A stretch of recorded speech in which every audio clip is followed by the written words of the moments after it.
everyone, welcome to my garden. My name is Anna.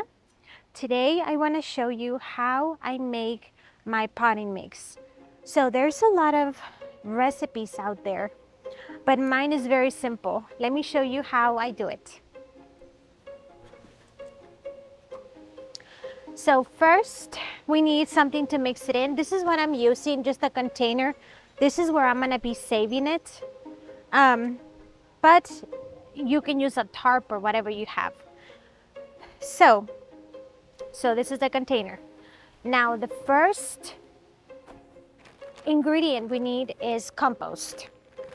I am using black cow manure because this is what I have on hand. But you can use whatever you have. You can be mushroom compost or your homemade compost. That works too. So compost is pretty much like a slow release fertilizer for your plants. It has zinc, magnesium, nitrogen, calcium. It's pretty much like a multivitamin for your plants. So this is what we're using. First ingredient.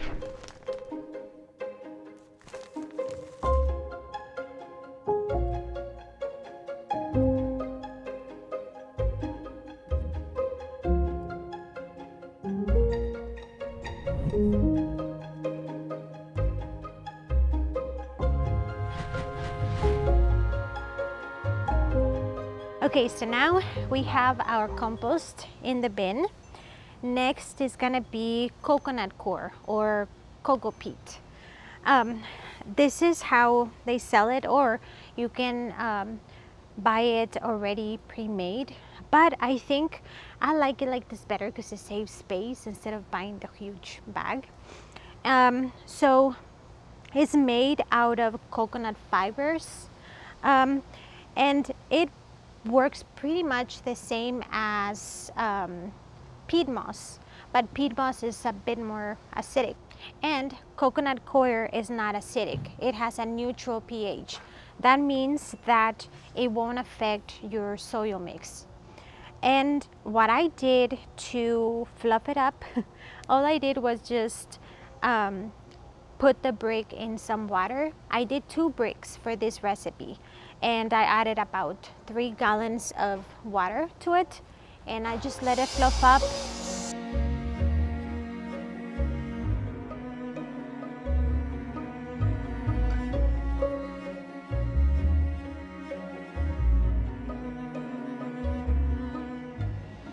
And this is how much I got.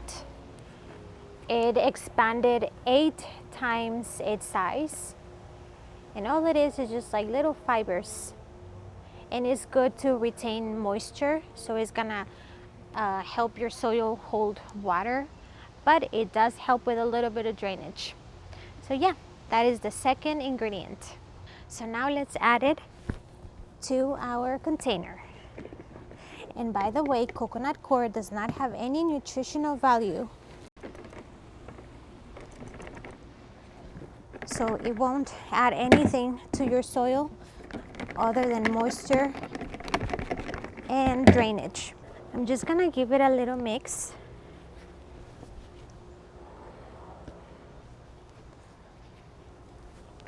Okay, this should be good enough. Now let's go to the next ingredient, and this is perlite.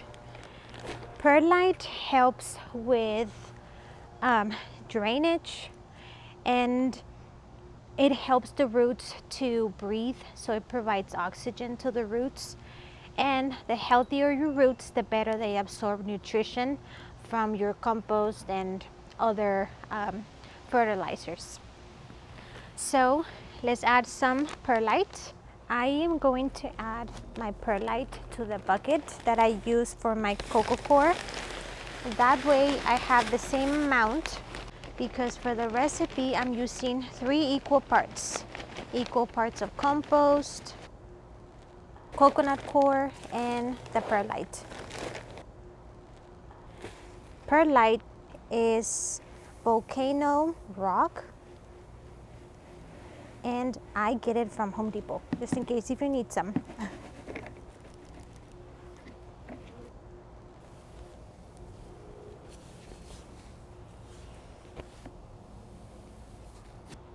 So I'm just gonna turn it over until it looks completely mixed. It would probably be easier to do it like on a tarp on the ground, but I don't have one. And this is the container that is gonna stay in, and I don't need that much potting soil. You can use this potting soil for fruits and vegetables. I do use it to pot my seedlings. Holy cow, I'm getting really hot.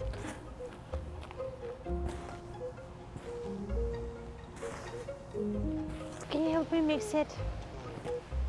And I just keep mixing and turning till all the ingredients are completely mixed. And I don't see any pockets anywhere or little compost clumps. And the potting mix is ready. You can use it right away. Now I will add some worm castings. You don't have to add them. This is just something that I like to add to my garden. Worm castings, and I will add some azomite. So this is gonna help with root development for your vegetables and flowers.